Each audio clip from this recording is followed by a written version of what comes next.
The proposal, originally titled A Marriage Proposal, is a one-act play, a farce, by the Russian short story writer and dramatist Anton Chekhov. It was written in 1888 to 89.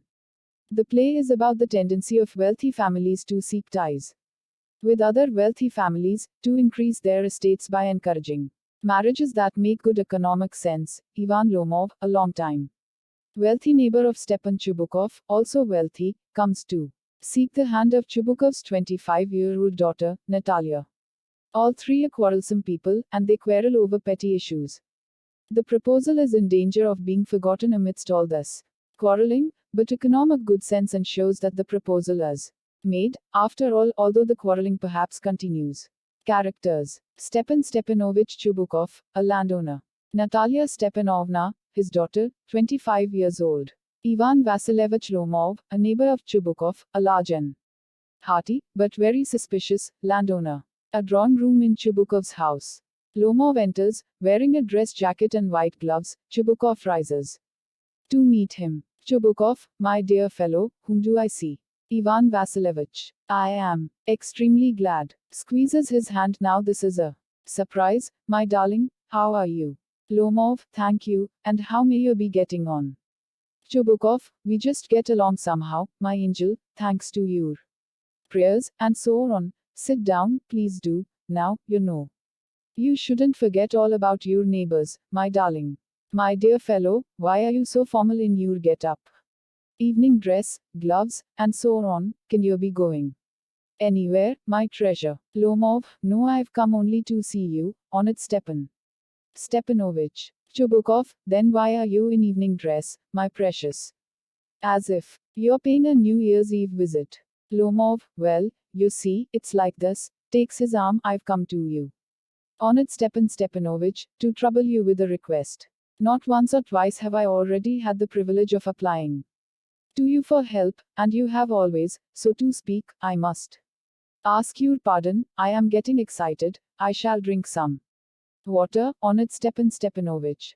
Drinks. Chubukov, aside, he's come to borrow money, shan't give him any. Allowed. What is it, my beauty? Lomov, you see, honored Stepanich, I beg pardon, Stepan Hanarich, I mean, I'm awfully excited, as you will please notice. In short, you alone can help me, though I don't deserve it, of course, and haven't any right to count on your assistance. Chubukov, oh, don't go round and round it, darling. Spit it out. Well, Lomov, one moment, this very minute. The fact is, I've come to ask the hand of your daughter, Natalia Stepanovna, in marriage. Chubukov, joyfully, by Jove. Ivan Vasilievich. Say it again, I didn't hear it all. Lomov, I have the honor to ask. Chubukov, interrupting, my dear fellow, I'm so glad, and so on. Yes, indeed, and all that sort of thing, embraces and kisses.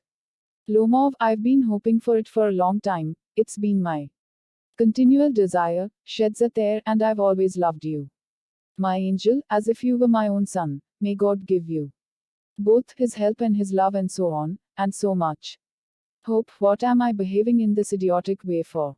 I'm off my balance with joy, absolutely off my balance. Oh, with all my soul, I'll go and call Natasha, and all that. Lomov, greatly moved, honored Stepan Stepanovich, do you think I may count on her consent? Chubukov, why, of course, my darling, and, as if she won't consent.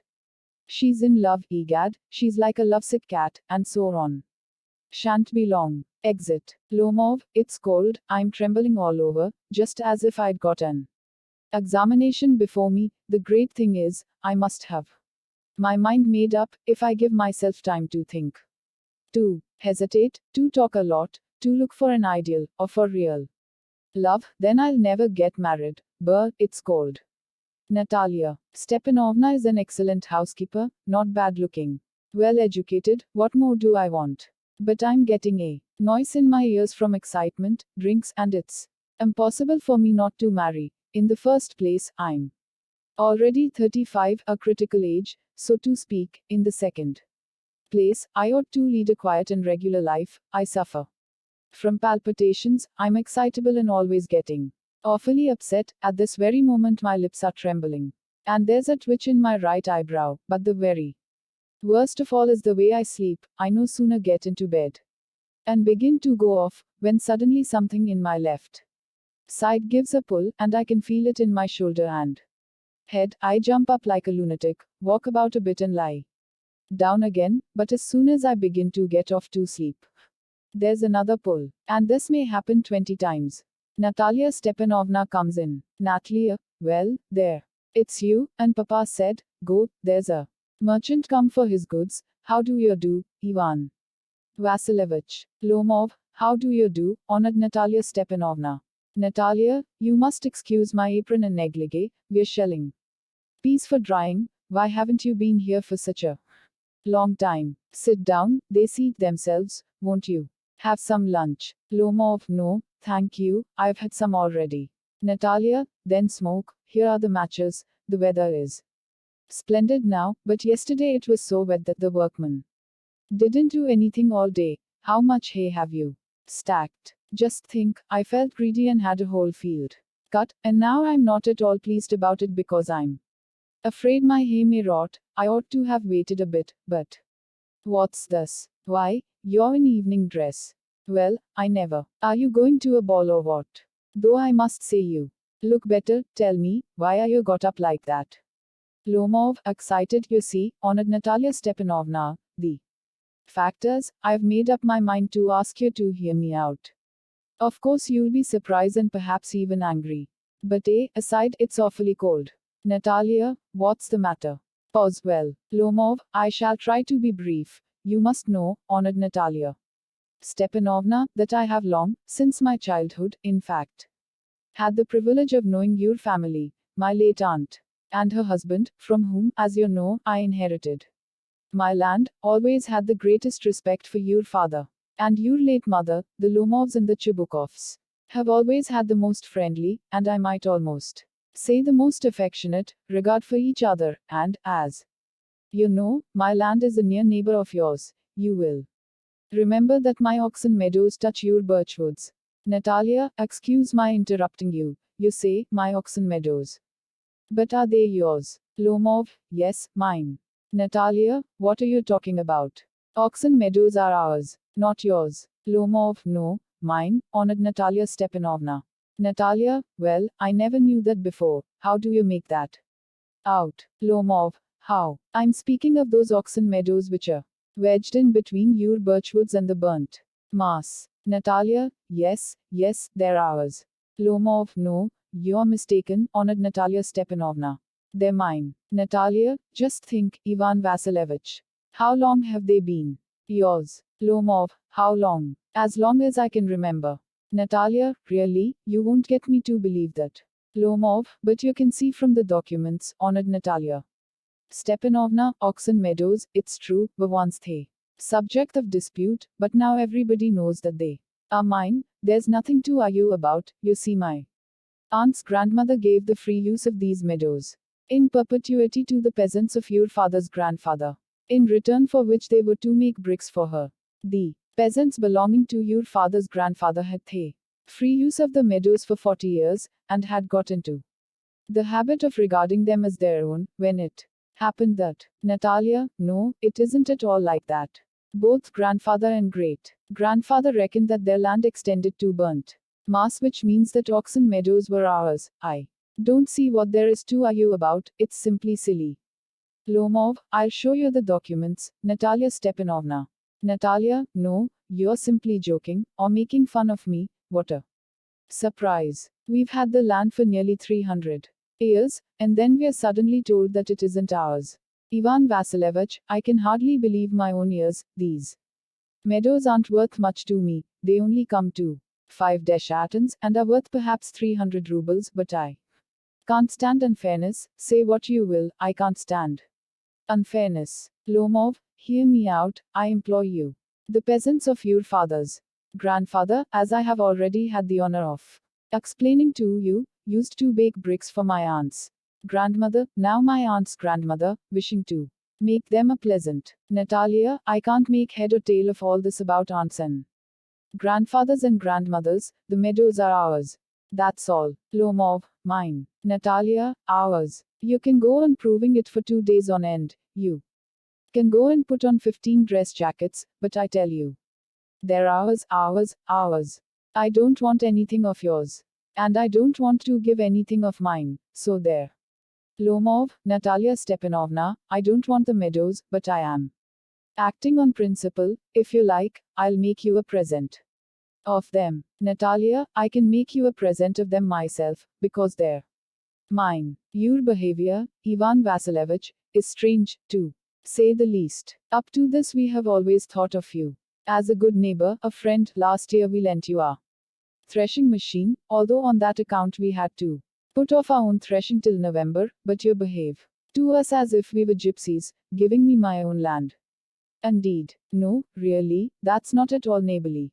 In my opinion, it's even impudent, if you want to know.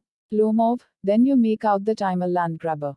Madam, never in my life have I grabbed anybody else's land, and I shan't allow anybody to accuse me of having done so. Quickly steps to the carafe and drinks more water. Oxen meadows are mine. Natalia, it's not true, they're ours. Lomov, mine. Natalia, it's not true. I'll prove it. I'll send Mores out to the meadows this very day. Lomov, what? Natalia, my Mores will be there this very day. Lomov, I'll give it to them in the neck. Natalia, you dare. Lomov clutches at his heart. Oxen meadows are mine. You understand. Mine. Natalia, please don't shout. You can shout yourself hoarse in your own house, but here I must ask you to restrain yourself. Lomov, if it wasn't, madam, for this awful, excruciating palpitation, if my whole inside wasn't upset, I'd talk to you in a different way. Yells. Oxen meadows are mine. Natalia, ours. Lomov, mine. Natalia, ours. Lomov, mine. Enter Chubukov. Chubukov, what's the matter? What are you shouting for? Natalia, Papa, please tell this gentleman who owns oxen meadows, we or he. Chubukov, to Lomov, darling, the meadows are ours. Lomov, but, please, Stepan Stepanovich, how can they be yours? Do be a reasonable man. My aunt's grandmother gave the meadows for the temporary and free use of your grandfather's peasants. The peasants used the land for 40 years and got accustomed to it as if it was their own. When it happened that Chubukov, excuse me, my precious, you forget just this, that the peasants didn't pay your grandmother and all that, because the meadows were in dispute, and so on, and now everybody knows that they're ours. It means that you haven't seen the plan. Lomov, I'll prove to you that they're mine. Chubukov, you won't prove it, my darling. Lomov, I shall. Chubukov, dear one, why yell like that? You won't prove anything, just by yelling. I don't want anything of yours, and don't intend to give up what I have. Why should I? And you know, my beloved, that if you propose to go on arguing about it, I'd much sooner give up the meadows to the peasants than to you. There. Lomov, I don't understand. How have you the right to give away somebody else's property? Chubukov, you may take it that I know whether I have the right or not, because, young man, I'm not used to being spoken to in that tone of voice, and so on. I, young man, am twice your age, and ask you to speak to me without agitating yourself, and all that. Lomov, no, you just think I'm a fool and want to have me on. You call my land yours, and then you want me to talk to you calmly and politely. Good neighbors don't behave like that, Stepan Stepanovich. You're not a neighbor, you're a grabber. Chubukov, what's that? What did you say? Natalia, Papa, send the Mores out to the meadows at once. Chubukov, what did you say, sir? Natalia, oxen meadows are ours, and I shan't give them up, shan't give them up, shan't give them up. Lomov, we'll see. I'll have the matter taken to court, and then I'll show you. Chubukov, to court. You can take it to court, and all that. You can. I know you, you're just on the lookout for a chance to go to court, and all that, you pettifogger. All your people were like that. All of them. Lomov, never mind about my people. The Lomovs have all been honorable people, and not one has ever been tried for embezzlement, like your grandfather. Chubukov, your Lomovs have had lunacy in your family, all of you. Natalia, all. Chubukov, your grandfather was a drunkard, and your younger aunt, Nastasia Mikhailovna, ran away with an architect, and So on. Lomov, and your mother was humpbacked, clutches at his heart. Something pulling in my side, my head, help. Water. Chubukov, your father was a guzzling gambler. Natalia, and there haven't been many backbiters to equal your aunt. Chubukov, my left foot has gone to sleep, you're an intriguer, oh. My heart. And it's an open secret that before the last elections you brie, I can see stars, where's my hat? Natalia, it's low. It's dishonest. It's mean. Chubukov, and you're just a malicious, double-faced intriguer. Yes. Lomov, here's my hat. My heart. Which way? Where's the door? Oh, I think I'm dying. My foot's quite numb. Goes to the door. Chubukov, following him, and don't set foot in my house again. Natalia, take it to court. We'll see. Lomov staggers out. Chubukov, devil take him. Walks about in excitement. Natalia, what a rascal. What trust can one have in one's neighbors after that? Chubukov, the villain. The scarecrow. Natalia, the monster. First he takes our land and then he has the impudence to abuse us. Chubukov, and that blind hen, yes, that turnip ghost has the confounded cheek to make a proposal, and so on. What? A proposal. Natalia, what proposal? Chubukov, why, he came here to propose to you. Natalia, to propose. To me. Why didn't you tell me so before? Chubukov, so he dresses up in evening clothes, the stuffed sausage. The wizen-faced frump. Natalia, to propose to me. Ah, falls into an easy chair and wails. Bring him back. Back. Ah, bring him here. Chubukov, bring whom here? Natalia, quick, quick. I'm ill. Fetch him. Hysterics. Chubukov, what's that? What's the matter with you? Clutches at his head. Oh, unhappy man that I am. I'll shoot myself. I'll hang myself. We've done for her. Natalia, I'm dying. Fetch him. Chubukov, TFU. At once. Don't yell. Runs out. A pause. Natalia Stepanovna wails, what have they done to me? Fetch him back. Fetch him. A pause. Chubukov runs in. Chubukov, he's coming, and so on. Devil take him. Ouf. Talk to him. Yourself, I don't want to. Natalia wails, fetch him. Chubukov yells, he's coming, I tell you. Oh, what a burden, Lord, to be the father of a grown-up daughter. I'll cut my throat, I will, indeed. We cursed him, abused him, drove him out. And it's all you. Natalia, no, it was you. Chubukov, I tell you it's not my fault. Lomov appears at the door. Now you talk to him yourself. Exit. Lomov enters, exhausted, my heart's palpitating awfully. My foot's gone to sleep, there's something that keeps pulling in my side. Natalia, forgive us, Ivan Vasilievich, we were all a little heated. I remember now, oxen meadows, really are yours. Lomov, my heart's beating awfully, my meadows, my eyebrows are both twitching. Natalia, the meadows are yours, yes, yours, do sit down, they sit, we were wrong. Lomov, I did it on principle, my land is worth little to me, but the principle. Natalia, yes, the principle, just so, now let's talk of something else. Lomov, the more so as I have evidence, my aunt's grandmother gave the land to your father's grandfather's peasants. Natalia, yes, let that pass, aside I wish I knew how to get him started, aloud are you going to start shooting soon? Lomov, I'm thinking of having a go at the blackcock, honored Natalia Stepanovna, after the harvest. Oh, have you heard? Just think, what a misfortune I've had. My dog, guess, who you know, has gone lame. Natalia, what a pity. Why? Lomov, I don't know, must have got his leg twisted or bitten by some other dog, size my very best dog, to say nothing of the expense, I gave mine of 125 rubles for him. Natalia, it was too much, Ivan Vasilievich. Lomov, I think it was very cheap, he's a first-rate dog. Natalia, Papa gave 85 rubles for his squeezer, and squeezer is heaps better than guess. Lomov, squeezer better than guess. What an idea. Laughs. Squeezer better than guess. Natalia, of course he's better. Of course, squeezer is young, he may develop a bit, but on points and pedigree he's better than anything that even Volchanetsky has got. Lomov, excuse me, Natalia Stepanovna, but you forget that he is overshot, and an overshot always means the dog is a bad hunter. Natalia, overshot, is he The first time I hear it. Lomov, I assure you that his lower jaw is shorter than the upper. Natalia, have you measured? Lomov, yes, he's all right at following, of course, but if you want to get hold of anything.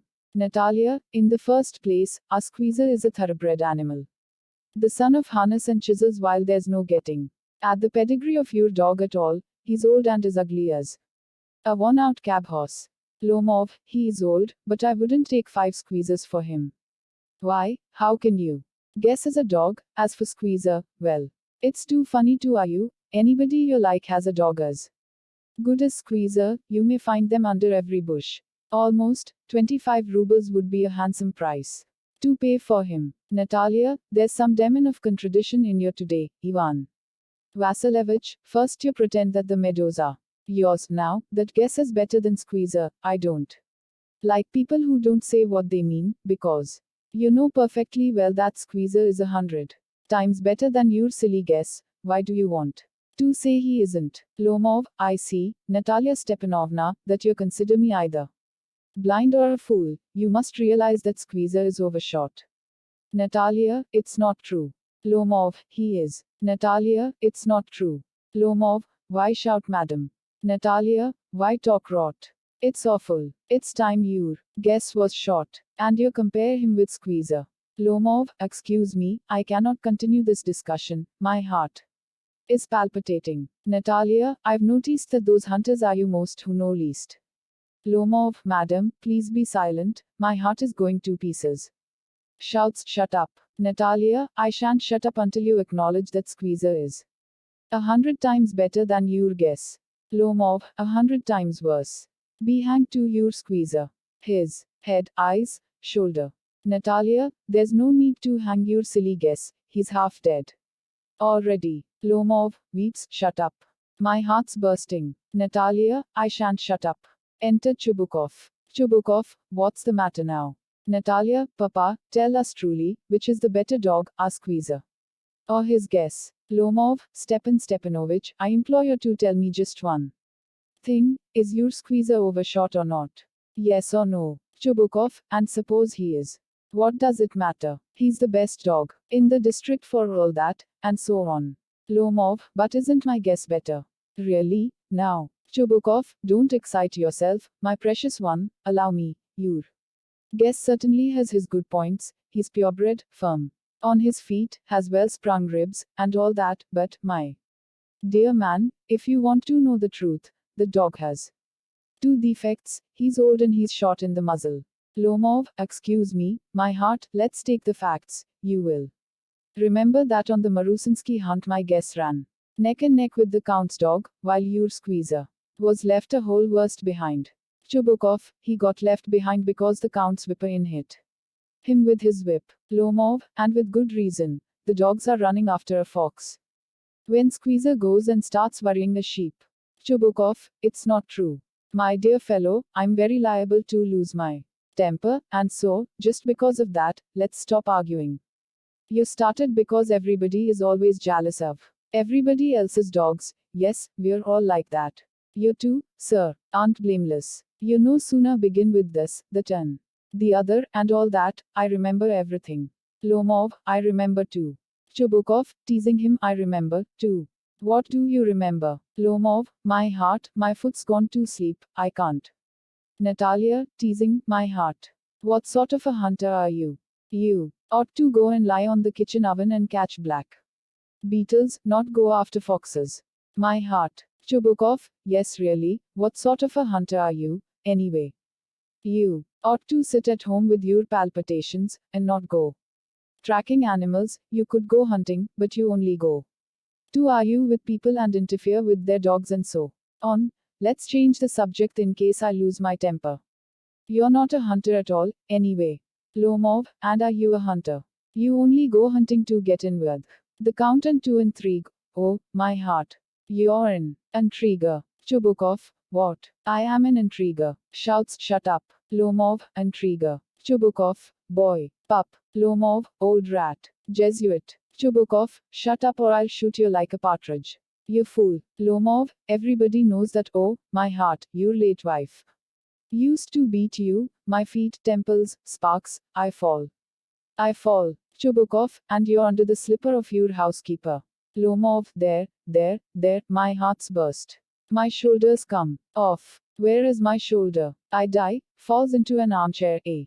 Doctor. Chubukov, boy, milksop. Fool, I'm sick. Drinks water sick. Natalia, what sort of a hunter are you? You can't even sit on a horse. To her father, Papa, what's the matter with him?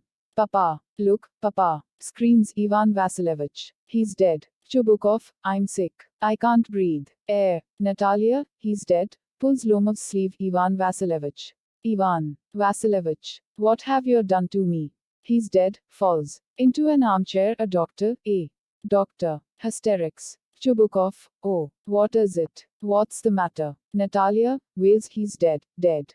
Chubukov, who's dead? Looks at Lomov, so he is. My word, water. A doctor lifts a tumbler to Lomov's mouth. Drink this. No, he doesn't drink, it means he's dead, and all that.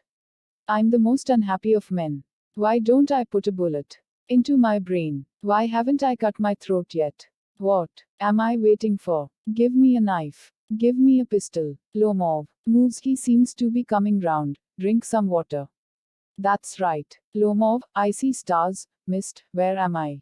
Chubukov, hurry up and get married and well, to the devil with you. She's willing. He puts Lomov's hand into his. Daughters, she's willing and all that, I give you my blessing and so on, only leave me in peace. Lomov, getting up. What? To whom? Chubukov, she's willing. Well, kiss and be damned to you. Natalia, wails, he's alive. Yes, I'm willing. Chubukov, kiss each other. Lomov, kiss whom? They kiss very nice, too, excuse me. What's it all about? Oh, now I understand, my heart. Stars, I'm happy. Natalia Stepanovna kisses her hand. My foot's gone to sleep. Natalia, I'm happy too. Chubukov, what a weight off my shoulders, ouf. Natalia, but still you will admit now that guess is worse than squeezer. Lomov, better. Natalia, worse. Chubukov, well, that's a way to start your family bliss. Have some champagne. Lomov, he's better. Natalia, worse. Chubukov, trying to shout her down. Champagne. Anton Chekhov. Like, share and subscribe. Don't wait, do it fast.